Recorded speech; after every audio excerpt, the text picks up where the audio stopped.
काँग्रेसचे नेते राहुल गांधी यांनी परदेशात संविधान आणि आरक्षणाबाबत केलेल्या वक्तव्याविरोधात भाजपानं तीव्र भूमिका घेतली आहे। राज्यात भाजपाकडून राहुल गांधी आणि त्यांच्या वक्तव्याविरोधात राज्यव्यापी आंदोलन सुरू आहे। छत्रपती संभाजीनगरमध्ये राज्याचे मंत्री अतुल सावे यांच्या नेतृत्वाखाली आंदोलन करण्यात आलं। यावेळी राहुल गांधी यांचा निषेध करण्यात आला।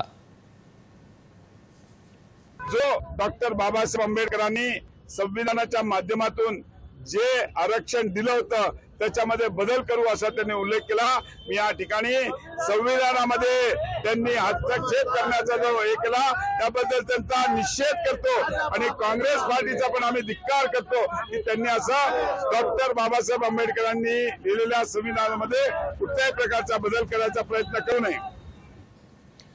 काँग्रेस हटाव आरक्षण बचाव अशी हाक भाजपानं दिली आहे।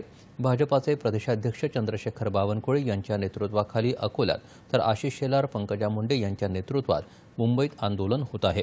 ठाणे, जळगाव, पुणे, चंद्रपूर, अहिल्यादेवीनगर, नाशिक, नागपूर, नंदुरबार इथं भाजपाचे प्रमुख नेते हे आंदोलनाचं नेतृत्व करत आहेत।